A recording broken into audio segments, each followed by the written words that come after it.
हरिओम हरिओम हरिओम। भगवान श्री राम की कृपा से, श्री हनुमान जी महाराज की कृपा से सुंदरकांड के गूढ़ रहस्य के सत्र में भगवान और पूज्य परंपरा को नमन करते हुए आज के सत्र में हम प्रवेश करते हैं। ओम सहना भवतु सहनौ भुनक्तु सह वीर्यं कर्वावहै तेजस्विनावधीतमस्तु मा विद्विषावहै। ओम शांति शांति शांतिः।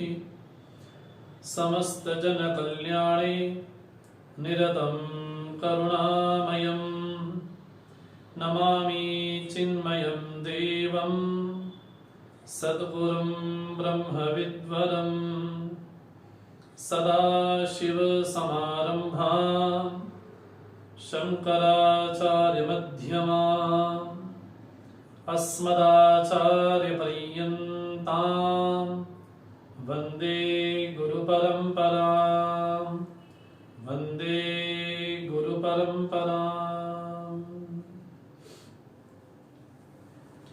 नीलाम्बुजश्यामलकोमलाङ्गं सीतासमारोपितवामभागम् पाणौ महासायकचारुचापम् नमामि रामं रघुवंशनाथम्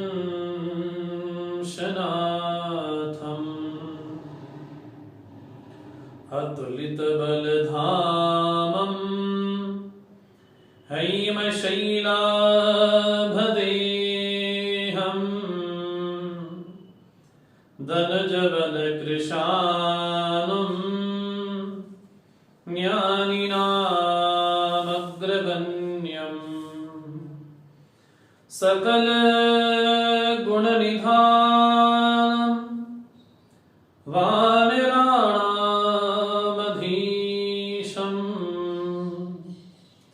रघुपतिप्रियभक्तं वातजातं नमामि। रघुपतिप्रियदूतं वातजातं नमामि।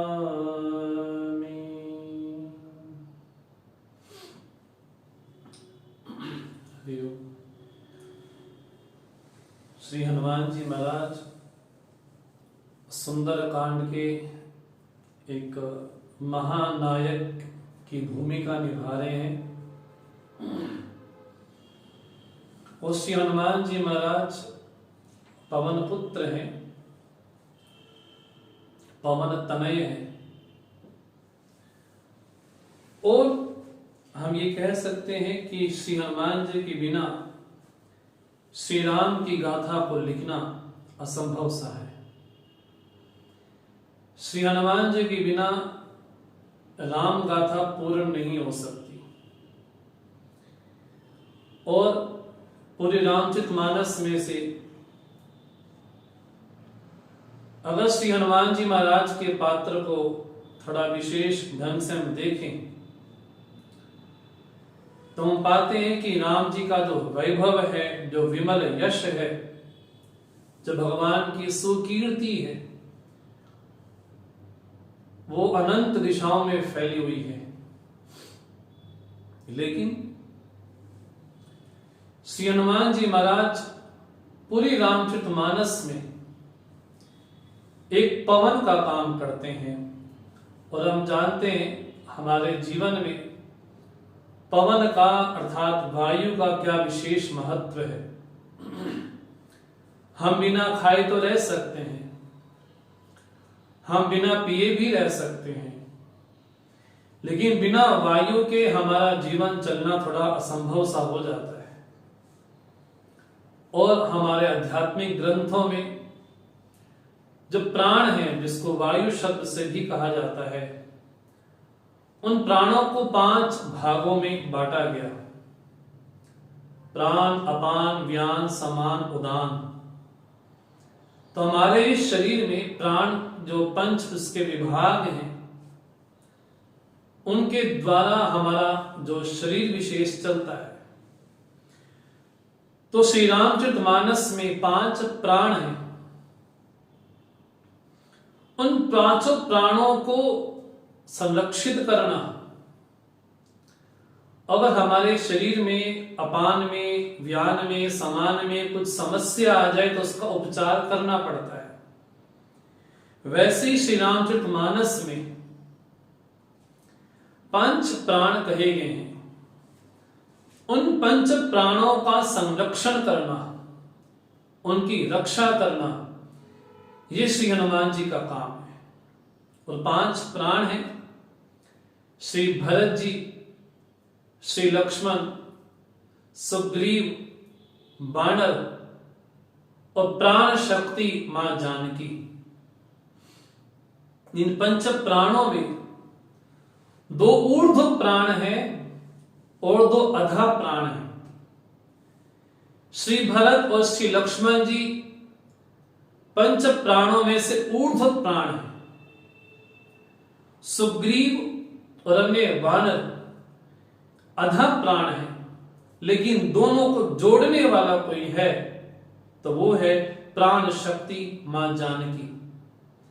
और श्री हनुमान जी महाराज पूरे रामचरितमानस में इन 5 पे जब भी कोई संकट विशेष आया है, हम ये कह सकते हैं कि श्री हनुमान जी महाराज इन 5 के संरक्षक हैं। चाहे लक्ष्मण जी हो, चाहे भरत हो, चाहे सुग्रीव हो, चाहे वानर हो। और अब सुंदरकांड में देखते हैं कि किस तरह से शोकाकुल दीनहीन अवस्था में जब श्री हनुमान जी महाराज मां जानकी को देखते हैं और ऐसी दीनहीन अवस्था में देखते हैं, तो उनका संरक्षण करना यह हनुमान जी का कर्तव्य हो जाता है।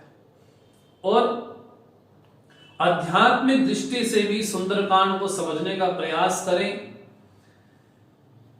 श्री राम जी जहां ज्ञान के प्रतीक हैं, और मां जानकी भक्ति की प्रतीक है, लेकिन श्री हनुमान जी महाराज के सुंदरकांड में रामचरितमानस के 2 रूप देखने को मिलते हैं। एक श्री हनुमान जी का रूप वैराग्य का है और दूसरा श्री हनुमान जी का रूप विश्वास का है। अगर किसी को जीवन में ज्ञान की यात्रा में आगे बढ़ना है तो उसको वैराग्य अवश्य चाहिए। अगर भक्ति की यात्रा में आगे बढ़ना है तो विश्वास भी चाहिए। इसलिए कल हमने चौपाई पढ़ी, बिन विश्वास भक्ति नहीं, तेहि बिनो द्रवई न राम। बिना विश्वास के भक्ति की प्राप्ति नहीं हो सकती। इसका अर्थ है, अगर किसी साधक को अपने जीवन में ज्ञान और भक्ति को मिलाना है, ज्ञान अभी इस समुद्र के इस पार है और भक्ति उस पार है। अगर किसी को जीवन में ज्ञान और भक्ति को पाना है तो बिना विश्वास वैराग्य के ज्ञान और भक्ति को नहीं पाया जा सकता। और इसकी भूमिका श्री हनुमान जी महाराज बहुत बखूबी निभा रहे हैं, बहुत अच्छी तरह से निभा रहे हैं कि मां जानकी जो कि भक्ति स्वरूपा है। और हम जानते हैं कि श्री हनुमान जी एकादश रुद्रावतार हैं, अर्थात विश्वास के प्रतीक हैं। और आध्यात्मिक जगत में साधक जब साधना करता है, वो साधना करते करते जब लंबा समय बीत जाता है, उसके बाद भी जब उसको फल प्राप्त नहीं होता तो उसके जीवन में निराश्य प्रकट होता है। और वही निराश्य मां जानकी की जीवन में भी दिखाई पड़ता है। और विभीषण के साथ संवाद हुआ श्री हनुमान जी का, और श्री हनुमान जी को उन्होंने युक्ति बतलाई कि किस तरह से आपको मां जानकी प्राप्त होंगी। तो अशोक वाटिका में हनुमान जी मस्तक के समान प्रवेश करते हैं और मां जानकी की ऐसी दीनहीन अवस्था जब देखते हैं तो बड़े दुखी होते हैं। और उसी समय ही रावण अपने दासियों, अपने राक्षसों के सहित वहां पर उपस्थित होता है और मां जानकी को अनेक प्रकार की प्रताड़नाएं देता है। लेकिन मां जानकी उपमा देती हैं कि तुम तो जुगनू के समान हो और श्री राम जी का जो वैभव है, कीर्ति है, यश है, ज्ञान है, वो प्रचंड सूर्य के समान है। और इतना सुनते ही रावण बड़ा क्रुद्ध होकर के मां जानकी को मारने दौड़ता है। उसी समय मंदोदरी आकर के रावण का हाथ पकड़ती है और रावण बड़ा त्रास देने के लिए सभी राक्षसियों को कहता है और ये कहता है, मास दिवस मोह कहा न माना, तो मैं मारवी काड़ी कृपाना। अगर मास दिवस तक अगर मेरा तुमने कहा नहीं माना तो इसी तलवार के साथ तुमको मैं मार दूंगा। और सभी राक्षसियों को बोल करके जाते हैं कि आप सभी प्रकार से भय से, त्रास से मां जानकी को प्रताड़ित करो। इतना कह करके रावण वहां से चला जाता है। और यहां पर जब ऐसी अवस्था हो जाती है, सभी राक्षसनियां मां जानकी को प्रताड़ित करना चाहती हैं। उसी समय ही क्या प्रकट हुआ, त्रिजटा नाम राक्षसी एका, राम चरण रति निपुण विवेका, सबो बाली सुनाई सी सपना, सीते सई करो हित अपना। त्रिजटा नाम राक्षसी एका। अब हम देखते हैं, हमने कई पात्रों की सुंदरकांड में चर्चा की है कि जो भी पात्र विशेष आए हैं वो पात्र विशेष आध्यात्मिक दृष्टि से क्या क्या है, हमने इस पर भी चिंतन किया है। और त्रिजटा कौन है? बोले जिसकी 3 जटाएं हैं, ज्ञान भक्ति वैराग्य से संयुक्त जिसकी 3 जटाएं हैं। और आध्यात्मिक दृष्टि से त्रिजटा को कहा गया कि वो ऋतंभरा प्रज्ञा है। और ऋतंभरा प्रज्ञा साधक को अहरनिश उसके मार्ग में हमेशा संकेत ही देती है। और मां जानकी को कहा गया कि वो तुरिया अवस्था कहें या स्थिति कहें। कई लोग इस विषय में काफी वाद विवाद करते हैं कि तुरीय एक अवस्था है या तुरीय एक स्थिति है। हम भगवान भाष्यकार को अपना सर्वस्व मानते हैं। भगवान भाष्यकार शंकराचार्य जी ने तुरीय को एक स्थिति कहा है, उसको अवस्था नहीं माना है। तो भगवान भाष्यकार का ही हम मन पढ़ करके उनका मंतव्य समझ करके मानते हैं कि तुरीय एक अवस्था है, ना हो करके एक स्थिति विशेष है। और श्री राम ज्ञान के प्रतीक है। यहां पर तुरीय अवस्था अर्थात मां जानकी और ऋतंभरा प्रज्ञा आपस में जब मिलती हैं तो ऋतंभरा प्रज्ञा अहरनिश साधक को सावधान करती है। और त्रिजटा कौन है? त्रिजटा विभीषण की सुपुत्री है।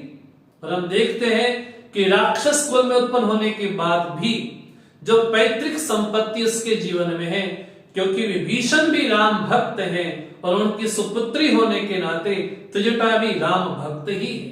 इसलिए गोस्वामी जी बोलते हैं, त्रिजटा नाम राक्षसी एका, राम चरण रति।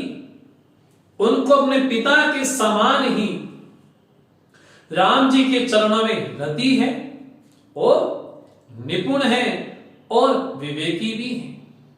इन 3 बातों से स्पष्ट पता चलता है कि त्रिजटा बड़ी विशेष पात्रा है श्री रामचरितमानस में। और ऐसा अन्य रामायण में उल्लेख आता है कि मंदोदरी ने ही त्रिजटा को मां जानकी की सेवा में रखा था, ताकि अन्य राक्षसनियां मां जानकी को परेशान ना कर सके, त्रास ना कर सके। इसलिए आध्यात्मिक दृष्टि से ऋतंभरा प्रज्ञा ही हमारे जीवन में त्रिजटा का काम करती है। और उस ऋतंभरा प्रज्ञा में क्या विशेषता है? तो पहली विशेषता राम जी के चरणों में प्रीति, दूसरा निपुण है, उनमें ज्ञान है और उनमें विवेक भी है। और सभी को बुला करके कहती है, सबों बुलाई सुनाई सी सपना, सीते सई करो हित अपना। मैंने एक स्वप्न देखा है, आओ सुनो, तुमको स्वप्न बतलाती हूँ, उसको सुनने के बाद तुम्हारा कल्याण होगा, मां जानकी तुम्हारा कल्याण करेगी। तो जटा क्या स्वप्न देखती है? बोलती है, सपने बानर लंका जारी, जात उद्धान सेना सब मारी, खर आरूढ़ नगन दस सीसा, मुंडित सिर खंडित भुज बीसा, एहि दिशो दक्षिण दिश जाई, लंका मनो विभीषण पाई, नगर फिरी रघुबीर दुहाई, तब प्रभु सीता बोली पठाई, यह सपना में कहूं पुकारी, होई सत्य गे दीनी चारी, तास बचन सुनि ते सब डरी, जनक सुता के चरण परे। तो जटा कहते कि मैंने एक स्वप्न देखा है। और क्या स्वप्न देखा? मैंने स्वप्न ये देखा है कि एक बानर लंका में आया है और उसने ऐसी लंका की स्थिति को कर दिया है, सभी राक्षसों को मार दिया, और रावण नग्न होकर के गधे पे बैठ करके सिर मुंडा करके, जिसकी 10 भुजाएं कट गई हैं, 20 भुजाएं कट गई हैं, और दक्षिण दिशा में जा रहा है। और ये होने के बाद पूरी लंका में राम जी की दुहाई हो रही है और विभीषण को इस लंका का राजा बना दिया गया है। और ये जो मैंने स्वप्न देखा है और ये सिद्ध होने वाला है, सच होने वाला है।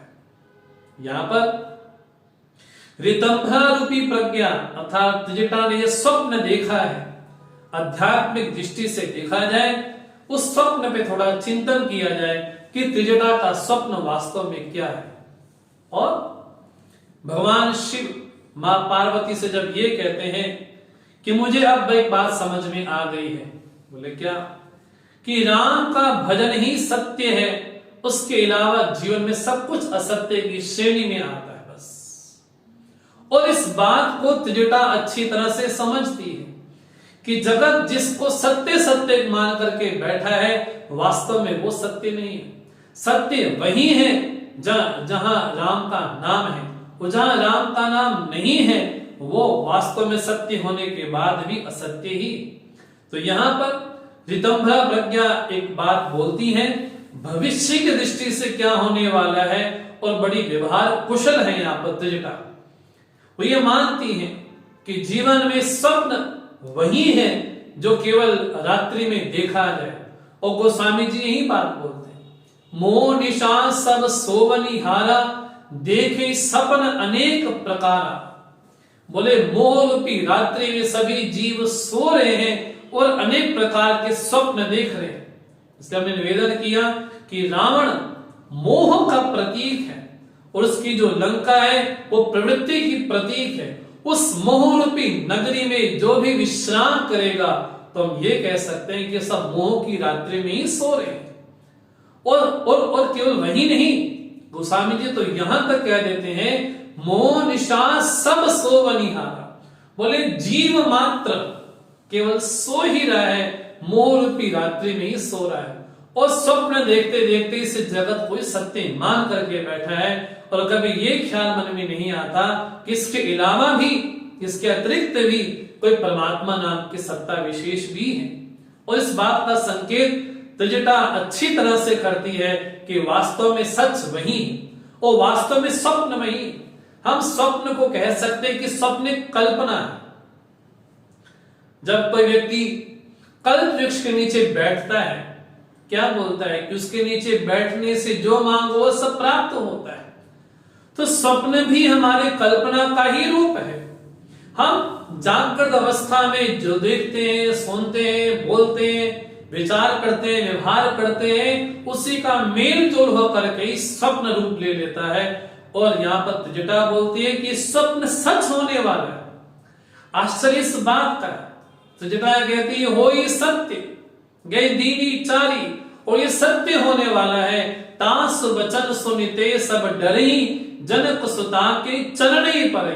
ये सुनने के बाद सभी भयभीत हो गई और राक्षसनियां जानकी जी के चरणों में पड़ गई। कहा वो रावण के आज्ञा अनुसार मां जानकी को प्रताड़ित करना चाहती थी, कहा उनके चरणों में ही पड़ गई। और जहते गई सकल तब सीता करमन सोच, मास दिवस बीते मोही मारे निश्चर पोच। मां जानकी जी यहाँ पर बड़ी सोच में लगी हैं, सभी राक्षसियां चली गई और बड़ी सोच में पड़ गई है कि एक मास अगर मैंने उसका कहा नहीं माना तो रावण मुझे मार देगा। तो यहाँ पर मां जानकी का जो विरह है वो विरह यहाँ पर प्रकट होता है। मां जानकी त्रिजटा से कहती हैं कि हे त्रिजटा, तुम विपत्ति में मेरी बिल्कुल सहभागिनी हो, अब मैं शरीर छोड़ना चाहती हूं। ये जो विरह है मेरा स्वामी के प्रति, राम जी के प्रति, अब मेरे से सहा नहीं जाता है। एक काम करो कि मेरे लिए जो चिता सजा दो, उस पे मैं अपने शरीर को ही भस्म कर दूं। कितना कितना विरह में आकर के मां जानकी बोलती। और त्रिजटा क्या कहती है, सुनत बचन पद गई समुझाई सी, प्रभु प्रताप बल सुजस सुनाई सी, निसिन अनल मिली सुन सुकुमारी, अस कई सो निज भवन सिधारी। त्रिजटा कहती है निसिन अनल, इस निशा में, इस रात्रि में आग नहीं मिलेगी। इतना कह करके त्रिजटा अपने भवन को चली गई। और सुंदरकांड का यहाँ पर गूढ़ रहस्य प्रकट होता है।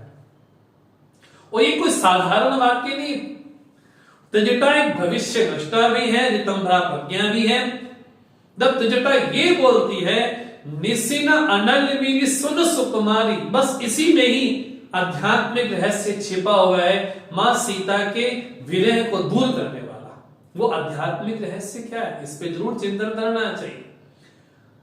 जब त्रिजटा ये कहती है कि रात्रि में आग नहीं मिलेगी, और यहाँ पर आध्यात्मिक संदेश यही कि जब हम ये कहते हैं कि जीवन में बुराई ही बुराई है, बुराई ही बुराई है, जब हम जीवन में ये अनुभव करते हैं, देखते हैं कि सुबह के बाद रात्रि आती है और रात आने के बाद हम डर नहीं जाते, हम घबरा नहीं जाते, अरे अंधकार हो गया, अंधकार हो गया, अंधकार हो गया, नहीं, हम डर नहीं जाते।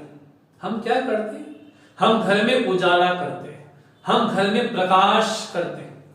और भले ही बाहर अंधेरा हो लेकिन भीतर प्रकाश ही प्रकाश है। और त्रिजटा इसके माध्यम से संदेश ये देना चाहती है कि जीवन में अंधकार के बाद प्रकाश अवश्यंभावी है।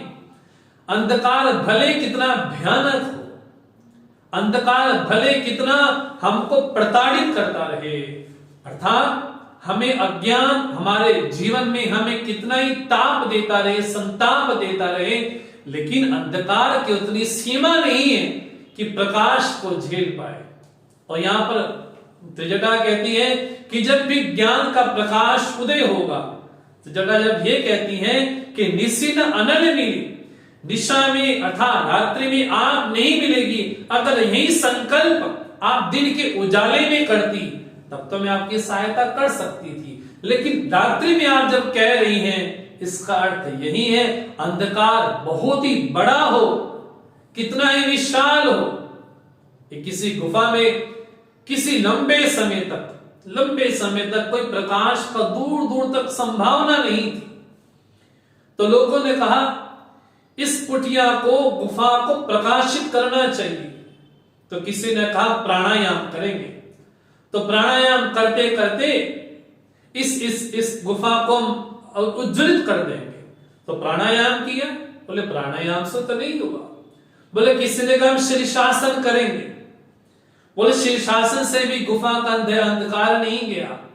तो किसी ने कहा कि माला जाप करेंगे, तो माला जाप से भी अंधकार नहीं गया। बोले आप किस व्यर्थ के कामों में पड़े हो। बोले एक प्रकाश चाहिए। और जैसे उस कुटिया में, गुफा में हल्का सा प्रकाश किया गया तो हजारों साल जो पुराना अंधकार था वो निमिष में ही, युगपद में ही, एक समय में ही अंधकार समाप्त हो गया और प्रकाश हो गया। तो त्रिजटा कहती है कि हमारे जीवन में भले कितना अंधकार हो, भले कितने अंधकार में जीवन में जी रहे हो, लेकिन जब प्रकाश उदित होगा, जब सूर्य का प्रचंड वेग होगा, उस समय अंधकार कितना भी ढीठ बन करके बैठा रहे, उसको जाना ही पड़ता है। तो त्रिजटा कहती है निसिन अनल मिली सुन सुकुमारी, अस के सो निज भवन सिधारी। इस दिशा में रात्रि में आग नहीं मिलेगी। इतना कह करके वो अपने घर चली गई। और आश्चर्य इस बात का लगता है, उस पूरी अशोक वाटिका में जो मां जानकी को प्रताड़ित करने वाली राक्षसनियां थी और त्रिजटा थी, सभी चले गए। ये किसकी प्रेरणा से? बोले ये भी श्री राम जी की प्रेरणा ही है, ताकि श्री हनुमान जी को आने का अवसर प्राप्त हो सके। अब जब त्रिजटा यहां पर चली जाती हैं और मां सीता की स्थिति कैसी है? मां जानकी कहती है, कह सीता विधि भाग प्रतिकूला, मिले ही न पावक मिटे ही न सूला। मां जानकी विधाता से कहते कि तुम मेरे कितने प्रतिकूल हो गए, न यहां पर मुझे आग मिल रही है, ना मेरी पीड़ा दूर हो रही है। और मां जानकी की विरह की स्थिति कैसी है? देखिए तो प्रकट गगन अंगारा, आकाश में अंगारे प्रकट हो रहे हैं और पृथ्वी पर एक भी तारा नहीं गिरता। क्या मां जानकी की विरह की स्थिति देखिए। अरे आकाश में तो तारे होने चाहिए, अंगारे कहां होते हैं? लेकिन मां जानकी को लगता है कि जो तारे हैं वो भी मेरे लिए अंगार के समान ही हैं। कितने विरह में व्याकुल है मां जानकी। अवनी न आवत एको तारा, पृथ्वी पर एक भी तारा नहीं आता। लेकिन मां जानकी बोल क्या रही है कि आकाश में इतने प्रकट अंगारे दिखाई पड़ रहे हैं, लेकिन तारा नीचे नहीं गिर रहा। मां जानकी को भी तारे अंगारे के समान लग रहे हैं। और पावक मैं ससी सवतन आगी, मानो मोही जान हत भागी, सुने बिने मम बिटप अशोका, सत्य नाम करो हर मम शोका। हे अशोक वृक्ष, तुम अपने नाम को सार्थक करो। अगर तुम अशोक वृक्ष हो तो तुम मेरा शोक हर लो।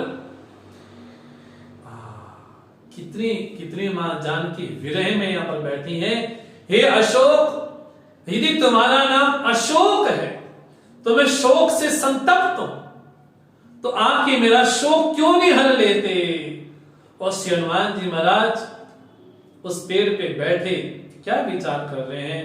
गोस्वामी जी कहते हैं, कपिकर हृदय विचारी, दीन मुद्रिका डारी तब, जनु अशोक अंगार दीन, हर्ष उठी कर गयो। कितना सुंदर सोरठ है यहां पर गोस्वामी जी बोलते हैं कि हनुमान जी महाराज देख रहे हैं कि मां जानकी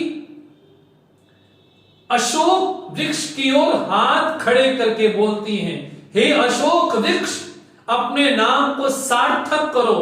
और आकाश की ओर अंगारे को पुकारती है कि तुम नीचे गिरो। और श्री हनुमान जी महाराज क्या करते हैं? कपिकर हृदय विचार, हनुमान जी विचार करते हैं और विचार करने के बाद दीनी मुद्रिका डाली तब। अगर मां जानकी का हाथ नीचे होता तो शायद हो सकता था कि मुद्रिका कहीं और गिर गई होती, लेकिन यहां पर मां जानकी का जो मुख है और हाथ है वो आकाश की ओर करके बोल रही है, अशोक वृक्ष, अपने नाम को सार्थक करो और अंगारे मेरे ऊपर आओ। उसी समय ही श्री हनुमान जी महाराज मुद्रिका डालते हैं और जैसे ही नीचे गिराते हैं, जन अशोक अंगार दीन। मां जानकी को लगा कि आज मैंने जो पुकारा था अशोक वृक्ष को, उसने मुझे अंगार दे दिया है। ये सोच करके उठ करके भाग करके दौड़ती हैं, उसको अपने हाथ में लेती हैं। लेकिन क्या तब देखी मुद्रिका मनोहर, राम नाम अंकित अति सुंदर। बड़ा सुंदर है, अंकित नाम और बड़ा सुंदर यहां पर कहते हैं। और मां जानकी ने भाव भाव में हनुमान जी से पूछा और राम जी ने भी पूछा, अरे राम, अरे हनुमान, मेरी मुद्रिका तो कितनी विशेष है। और जब हनुमान जी महाराज जब श्री राम जी से विदा ले रहे थे और श्री राम जी ने हनुमान जी के सर पे हाथ रखा और मुद्रिका दी और ये कहा कि मेरा बल और मेरा विरह है, दोनों जानकी जी को कहना। और उसी समय हनुमान जी ने मुद्रिका अपने मुख में ही रख ली। हनुमान जी ने पूछा, मुद्रिका मुख में क्यों रखी? हनुमान जी महाराज बोलते हैं कि प्रभु, आपने जो मुझे कार्य सौंपा बड़ा कठिन कार्य है। आपने मेरे से ये कहा है कि मेरा बल और मेरा वीर है मां जानकी को कहना। प्रभु मैं कैसे आपके और मां जानकी के प्रेम को जान सकता हूं? आपका जो दिव्य प्रेम है उस दिव्य प्रेम को तो मैं नहीं जान सकता हूं, लेकिन जो मुद्रिका है ये इसकी साक्षी जरूर है, इसलिए मैंने उसको मुख में रखा है ताकि यही अपने जीवन में काम करे। और मां जानकी ने पूछा कि हनुमान तुम आखिर पेड़ से नीचे उतर करके भी तुम मुझे मुद्रिका दे सकते थे, आखिर तुमने मुद्रिका क्यों डाल दी, तुमने नीचे क्यों फेंक दी? अच्छा तो यही होता और शिष्टाचार भी यही होता कि हनुमान जी नीचे उतरते, मां जानकी से कहते कि मां जानकी क्यों व्यर्थ में विलाप कर रही है, राम जी आने वाले हैं। अच्छा तो यही होता कि उनके हाथ में मुद्रिका देते, लेकिन हनुमान जी ने मुद्रिका फेंकी। ये बड़ा आश्चर्य है। मां जानकी ने पूछा कि तुमने मुद्रिका क्यों फेंकी, मुझे समझ नहीं आई। हनुमान जी महाराज बोलते हैं कि जब मैं पेड़ पे बैठा था तब आप अशोक अशोक अशोक बोली जा रही थी, तब मैं चिंतन कर रहा था कि जिस राम के सहारे मैं इतना बड़ा समुद्र लांघ गया, आपको वो राम का नाम ही भूल गया। जब आपको ही राम का नाम भूल गया तो इस अंगूठी का मैं क्या करता, इसलिए मैंने अंगूठी नीचे गिरा दी। लेकिन आश्चर्य तब हुआ आपने अंगूठी अपने हाथ में पकड़ ली। इसका अर्थ यही है कि जब भक्ति उस राम को अपने हृदय में धारण कर लेगी, इसका अर्थ है कि कभी भी भक्ति, कभी भी भगवान का नाम पतित नहीं होगा, अभी तो पतितों का भी उद्धार करेगा। लेकिन आश्चर्य इस बात का लगता है कि जो मुद्रिका है वास्तव में मुद्रिका यहां तक कैसे पहुंची। और श्री रामचरितमानस में मुद्रिका का जो रहस्य देखते हैं, जो मुद्रिका की यात्रा है वो यात्रा बड़ी विचित्र सी। ये मुद्रिका पहले श्री राम जी के हाथ में थी, फिर जानकी जी के हाथ में आई, पुनः फिर श्री राम जी के हाथ में आई, फिर पुनः श्री हनुमान जी को दी गई। और हम जानते हैं जब श्री राम जी को पार करनी थी सरयू, जब नदी पार करना था तो केवट को बुलाया गया था। तो केवट ने जब पार करवाई गंगा, तो केवट से राम जी पूछते इसने बड़ा हमको, लोग तो मेरा नाम लेकर के भवसागर पार हो जाते हैं, इसने मुझे ही पार कर दिया, तो मुझे क्या देना चाहिए? उस समय मां जानकी अपनी मुद्रिका निकाल करके राम जी को देती है कि आप इसको केवट को दें। केवट बोलता है मुझे मुद्रिका नहीं चाहिए, जबकि उस पे राम नाम अंकित था।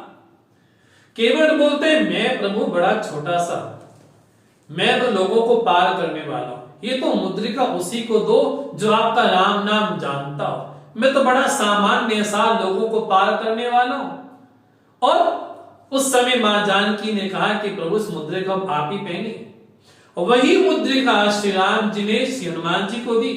अब वही मुद्रिका श्री हनुमान जी के द्वारा पुनः मां सीता को प्राप्त होती, अर्थात वो सीता जी की ही मुद्रिका थी और पुनः सीता जी को ही प्राप्त हुई। देखिए और कैसी मुद्रिका है वो, तब देखिए मुद्रिका मनोहर, राम नाम अंकित अति सुंदर, चकित चितव मुद्री पहचानी, हर्ष विषाद हृदय अकुलानी, जीत को सके अजय रघुराई, माया ते असि रचनी जाई, सीता मन विचार कर नाना, मधुर बचन बोले हनुमाना। मां जानकी मन में विचार कर रही है कि ये मुद्रिका ऐसी है, इसको कोई चुरा नहीं सकता।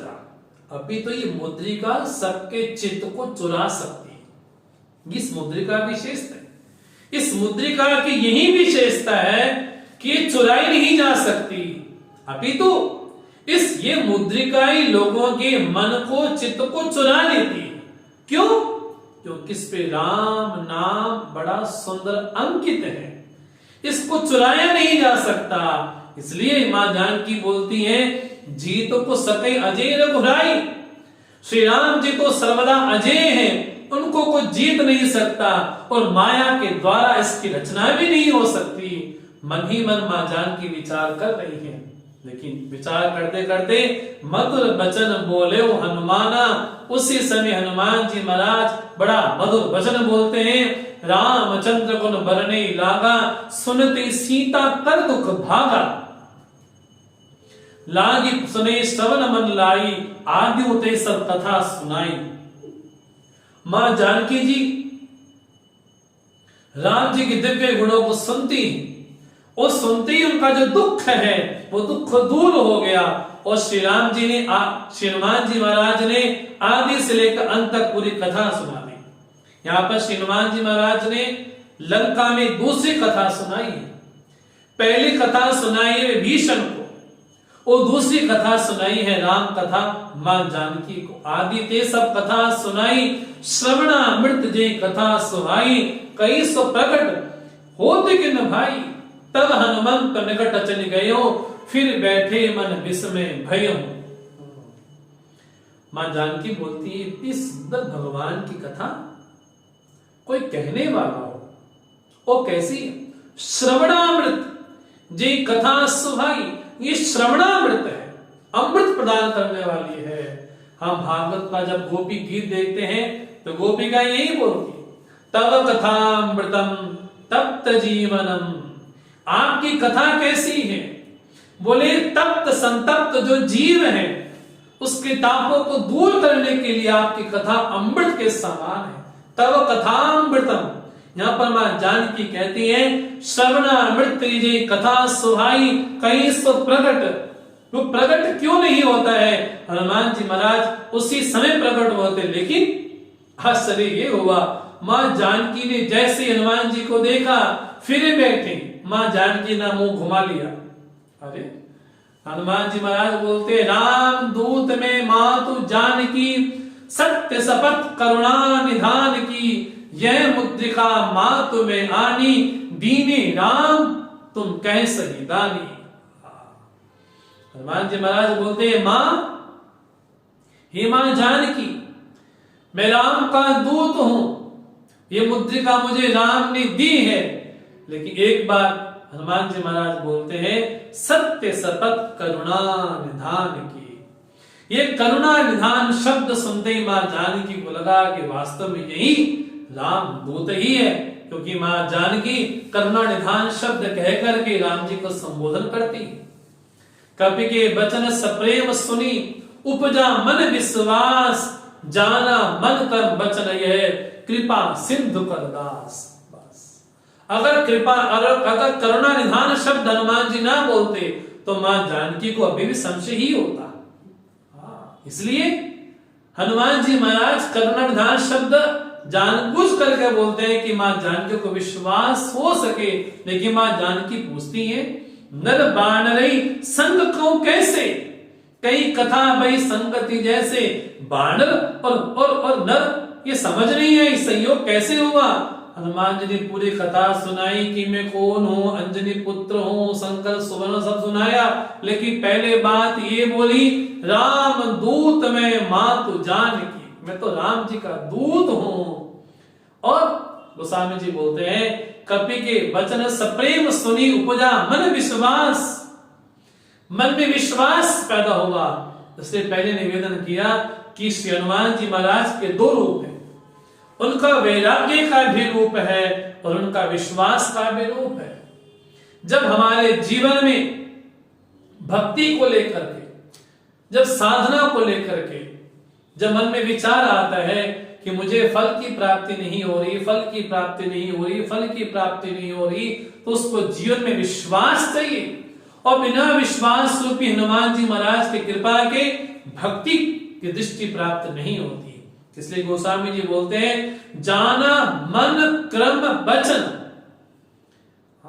मन से वाणी से कर्म से जान लिया, ये कृपा सिंधु का दास है। और क्या बोलते हैं, हरजन जान प्रीति दिगाड़ी, अजल सजल सने नयन, पुलकावली बाड़ी, बूढ़त बिने जल दिय अनुमाना, भयो तात मो कौ जन जाना, अब कौ कुशल जाओ बलिहारी, अनुज सहित सुख भवन खरारी। मां जानकी अपना विरह जो बोल रही है कि क्या राम जी को मेरी याद नहीं आती होगी, क्या राम जी मेरे विरह में ऐसे नहीं होते होंगे। मां जानकी बोलते बोलते उनकी जो अश्रुधारा है बिल्कुल बहती जा रही है। और मां की वाणी कैसी है, तो गोस्वामी जी बोलते हैं, बचन न आव नयन भर बारी, मुख से वचन नहीं आ रहा और नेत्रों से छल छल जो अश्रुधारा बहती आ रही है मां जानकी के नेत्रों से। अहा नाथ हो निपट विसारी, आपने मुझे विसार ही दिया। हनुमान जी महाराज जब वापिस गए ना, तो हनुमान जी महाराज राम जी से बोलते हैं कि प्रभु आपको तरस नहीं आता। बोले कैसे तरस नहीं आता? क्या क्या आप अवतार नहीं लोगे? क्या आप जानकी जी का उद्धार नहीं करोगे? हनुमान जी, अरे अवतार तो मेरा है ही ना। बोले कि अगले कल्प में आओगे? बोले अगले कल्प में आने की क्या आवश्यकता है, इसी कल्प में हो। वो तुम कल्पों की बात क्यों करते हो? क्योंकि हनुमान जी महाराज बोलते हैं कि मां जानकी का एक एक पल एक एक कल्प के समान लगता है, बिल्कुल। इसलिए क्या बोलते हैं, मां तो कुशल प्रभु अनुज समेता, दोनों कुशल तो हैं। मां जानकी को लगा कि मैं यहाँ पर बिल्कुल एकांत में बैठ करके रो रही हूँ। हनुमान जी महाराज क्या बोलते हैं, मां तो कुशल प्रभु अनुज समेता, दोनों बड़े कुशल हैं। मां जानकी मैं रो रही हूँ और वो कुशल है? नहीं नहीं नहीं, इतना नहीं। तब दुख दुखी सुकृपा निकेता, आपके दुख से दुखी भी है जन जननी मानो जी ऊना, तुम ते प्रेम राम के दूना। आपसे दूना प्रेम तो दुगना प्रेम तो मां जानकी राम जी का है। उनका संदेश लेकर के आया हूं, सुनो आप। रघुपति कर संदेश अब सुनो जननी धर धीर, अस कहीं कपि गद गद भयो भरे बिलोचन नीर। बड़े अश्रुधारा लेकर के प्रेमाश्रुओं के द्वारा और जल संचय हो रहे हैं मां जानकी जी के चरणों में। और श्री हनुमान जी महाराज बोलते हैं, अब श्री राम जी का विरह आप सुने। उनका विरह कैसा है? तो हनुमान जी महाराज बोलते हैं, अब केवल हनुमान जी यहाँ पर माध्यम है, जरिया है, क्योंकि बोलने वाले श्री राम जी हैं, उनकी मुद्रिका विशेष है। क्योंकि राम जी और मां जानकी का जो दिव्य प्रेम है, उस दिव्य प्रेम की साक्षी मुद्रिका ही है। हनुमान जी को लेकर यहाँ पर माध्यम का एक जरिया काम करते हैं। हनुमान जी नहीं बोल रहे यहाँ पर साक्षात श्री राम बोल रहे हैं। कहो राम वियोग तव सीता, मोह को सकल भय विपरीता।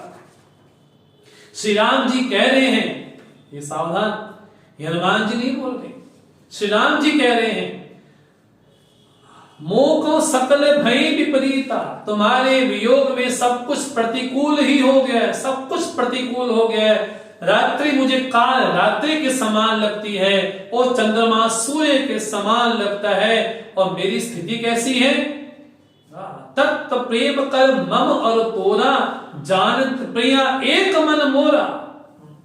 आपका मेरा प्रेम का जो रहस्य है उसको मेरा मन ही जानता है। लेकिन हनुमान जी नहीं बोल रहे, राम जी बोल रहे हैं। राम जी कहते हैं, जानत प्रिया एक मन मोरा, वो मेरा एक मन ही जानता है, लेकिन जानकी वो मन मेरे पास नहीं है। सो मन सदा रहत तोई पाई, जान प्रीति रस इतने उमाई। ये जानकी, जो मन तुम्हारे प्रेम में इतना व्याकुल रहता है, वो मेरा एक ही मन है, लेकिन आश्चर्य ये है कि वो मेरा मन मेरे साथ नहीं रहता। सो मन सदा रहत तो ही पाई, वो आपके पास ही रहता है।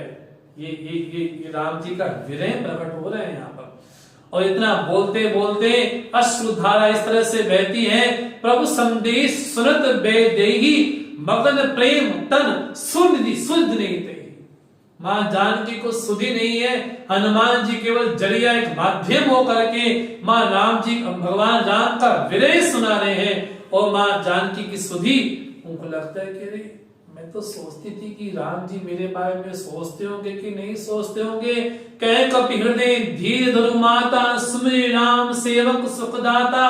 और आनो रघुपति प्रभुताई, सुनि मम बचन तजो कदराई।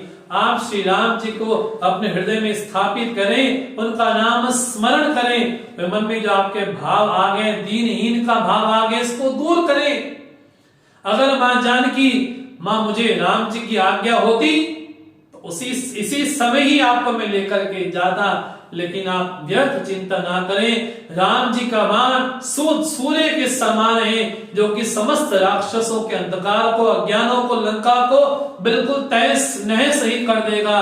और अभय मात में जाओ लवाई, प्रभु आयसु नी राम दुहाई।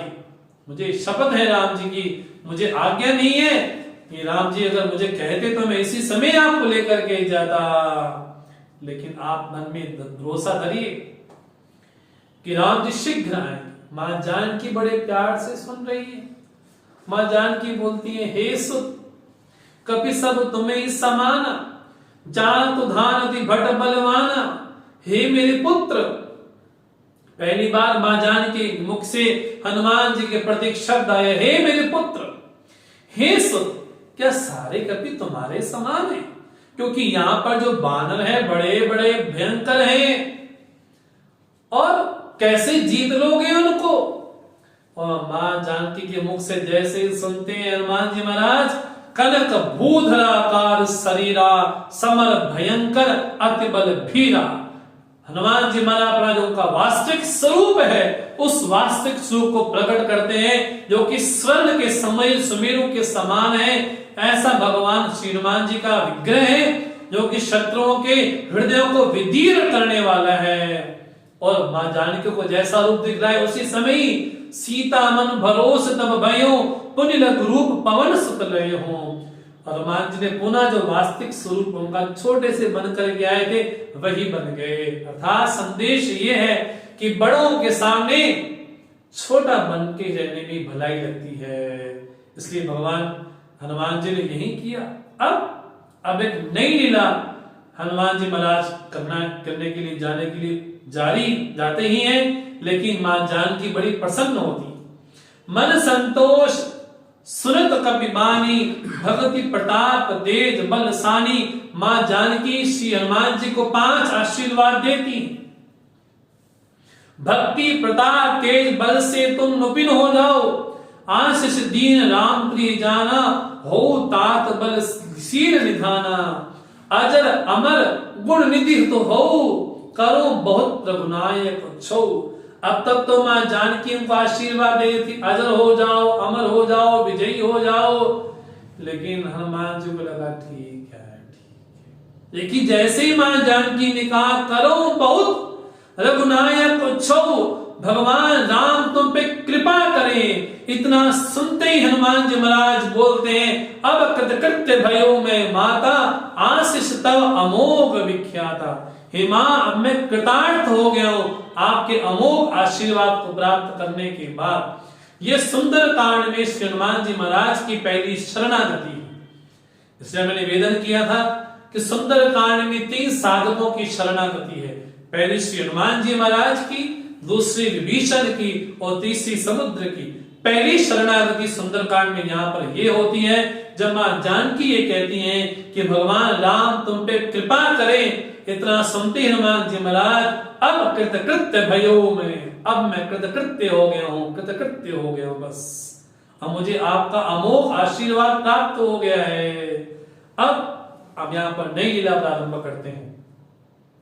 हनुमान जी कहते हैं, सुनो मात मोय अतिशय भूखा, लागी देखी सुंदर फल रूखा। सुन सुत करे विपिन रखबारी, परम सुभट रजनीचर भारी। तिनकर भय माता मोई नाई, जो तुम सुख मानो मन माई। हनुमान जी महाराज बोलते हैं, मां मुझे भूख नहीं, मुझे बहुत तेज भूख लगी हुई है, अतिशय भूखा। लेकिन क्यों? क्योंकि माता जी जब मैंने यात्रा प्रारंभ की ना, सभी मुझे खाना चाहते थे, सभी मुझे सुरसा भी खाना चाहती थी, मुझे सिंगिका भी खाना चाहती थी, मुझे लंकनी भी खाना चाहती थी। किसने मुझे पूछा नहीं कि मुझे भूख लगे कि नहीं लगे, सब मुझे खाना चाहते थे। आप तो मेरी जननी है, आप तो जगत जननी है। और बच्चा मां के सामने जरूर कह सकता है, और मां से बेझिझक कह सकता है कि मां मुझे बहुत तेज भूख लगी है। और भूख भी कैसी? अतिशय भूखा, बहुत तेज भूख लगी है। उस हनुमान जी महाराज के जीवन में जो भूख है वो बचपन से लगी हुई है। कहा बाल्यावस्था में, कहा वो सूर्य को फल समझ करके खाना चाहती। और मां जानकी क्या बोलती है, सुन सुत करी विपिन रखवारी, परम सुबट रजनीचर भारी। इसके तो बड़े रखवाले हैं। हनुमान जी महाराज बोलते माता चिंता मत करो, मैंने बचपन में बहुत काम कर लिया है। इसी फल को देख करके तो मैं सूर्य के पास पहुंचा था और साक्षात इंद्र से मेरा सामना भी हुआ। उससे इंद्र ने मेरी ठोड़ी पे प्रहार किया, तभी मेरी हनु ऐसी हो गई। मां जानकी उसकी चिंता ना करे। तिनकर भय माता मोई नाई, मुझे उनका भय नहीं, जो तुम सुख मानो मन माई। आप प्रसन्न होकर के आज्ञा दे बस। लेकिन बड़ी विचित्र बात, एक तरफ श्री हनुमान जी महाराज बोलते हैं सुंदर फल रूखा, इस वन में बड़े सुंदर सुंदर क्या फल हैं, लेकिन फल तो खाने चाहिए ना। अगर फल सुंदर है तो फल को खाया जाए। लेकिन हनुमान जी महाराज बड़ा उल्टा काम करते हैं। और कैसा, देखी बुद्धि बल विपुन निपुण कपि, कहो जानकी जाओ रघुपति चरण हृदय धरी, तात मधुर फल खाओ। बड़ा प्यारा संकेत यहां पर देती है मां जानकी। मां जानकी ये नहीं बोलती जाओ जाओ फल खाओ खाओ खाओ। मां क्या बोलती है, रघुपति चरण हृदय धरी। भगवान श्री राम जी के चरणों का हृदय में ध्यान करो और मीठे फल खाओ। अर्थात जीवन में जो भी कुछ फल प्राप्त हो पहले भगवान को अर्पण हो, फिर ग्रहण किया जाए। यहां पर हनुमान जी महाराज ने नहीं किया कि पहले श्री राम जी का स्मरण किया फिर मीठे फल खाने को गए। लेकिन फल तो खाने की बात दूर रही, उन्होंने तो बड़ा उल्टा ही काम किया। रहे तहां बहु भट रखवारे, कछु मारसी कछु जाई पुकारे। अरे कुछ को तो मार ही डाला, कुछ तो रावण के पास दौड़ तोड़ करके गए। नाथ एक आवा कपि भारी, तई अशोक वाटिका उजारी। अरे अशोक को वाटिका उजाड़ दी। राम जी ने हनुमान जी से पूछा कि तुमने दो काम ऐसे बिना पूछे किए। एक तो मैंने तुमसे ये नहीं कहा था कि लंका जलाओ, और दूसरा मैंने तुमसे ये नहीं कहा था कि अशोक वाटिका को तहस नहस कर दो। और बड़ा प्यारा उत्तर हनुमान जी महाराज बोलते कि मां जानकी जिस अशोक वृक्ष में रह करके बड़ी विरह से व्याकुल है, आखिर वो अशोक वृक्ष यदि मां का शोक दूर नहीं कर पाया तो ऐसे अशोक वाटिका का नाम सार्थक ही नहीं है। यदि वो शोक दूर नहीं कर सकता है तो उसको तहस नहस ही कर देना चाहिए। ये मोह रूपी वाटिका है रावण की। और हनुमान जी महाराज क्या करते, खाए सी फल अरे बिटप उपारे, रक्षक मर्दी मर्दी में ही डारे। और रावण ने कहा, रावण को जब पता लगा कि मेरे राज्य में ऐसा हुआ, मेरी लंका में ऐसा हुआ, तो रावण ने क्या किया, पुठी पयोते अच्छ कुमारा, चला संगले सुपट अपारा। आवत देखी बिटप कई तरजा, ताई निपाती महाधुनि गरजा। कच्छ मारसी कच्छ मर्दसी, कच्छ मिलायसी धरी धूर, कच्छ पुनि जाय पुकारे, प्रभु मरकट बलभूर। क्या हनुमान जी महाराज की स्थिति है। रावण ने अपने पुत्र को भेजा, लेकिन कौन सा पुत्र, अक्षय कुमार को भेजा। हनुमान जी महाराज बोलते हैं कि रावण भले तुम पंडित हो, लेकिन तुमको नाम की सार्थकता नहीं आती। नाम की सार्थकता नहीं है। अशोक वाटिका नाम रख दिया जो कि शोक दूर नहीं कर सकता, और अपने पुत्र का नाम रख दिया अक्षय, जिसका क्षय नहीं हो सकता। हनुमान जी महाराज बोलते हैं जो जन्मा है वो मरेगा, और तुमने अपने पुत्र का नाम अक्षय कर दिया। और रावण तो मोह का प्रतीक है। मोह रूपी रावण अपने से उत्पन्न होने वाले संतान का नाम अक्षय रखे। हनुमान जी को लगा कि ये नाम सार्थक नहीं है। अक्षय कुमार जिसका कभी क्षय न हो सके, हनुमान जी को लगा कि नाम की सार्थकता यहां पर नहीं है। इसलिए नाम की सार्थकता हो और अक्षय कुमार कभी अमर हो जाए, यही रावण की बड़ी विचित्र सी बात है। और कहा जाता है कि रावण बड़ा बुद्धिमान है, और यहां तक कहा जाता है कि भगवान शिव को प्रसन्न करने के लिए अपने 10 सिरों की बलि दे देता है, लेकिन हनुमान शिव जी प्रसन्न नहीं हुए। क्यों नहीं हुए? क्योंकि रावण 10 सिर की बलि तो दे पाया, लेकिन भगवान तो शिव एकादश है ना, लेकिन एक चीज की बलि नहीं दे पाया रावण। वो किसकी? अहंकार की। यदि अहंकार को भी अर्पण कर देता तो रावण की ऐसी दुर्दशा नहीं होती।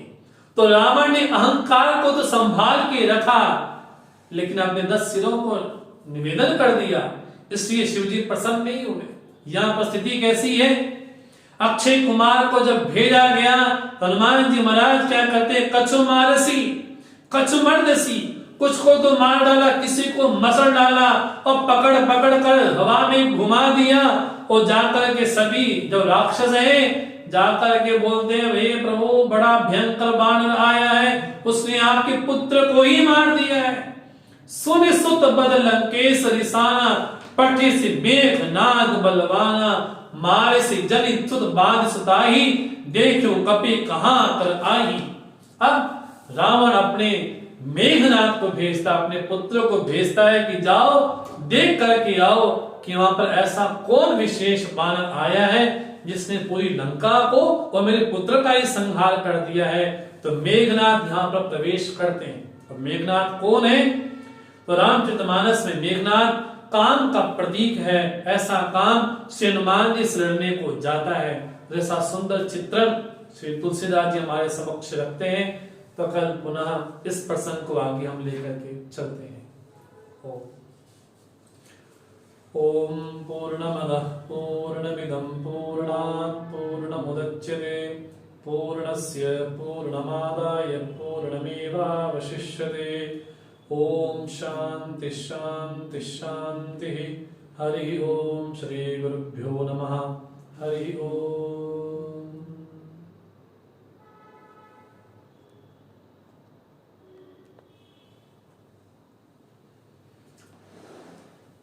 हमारी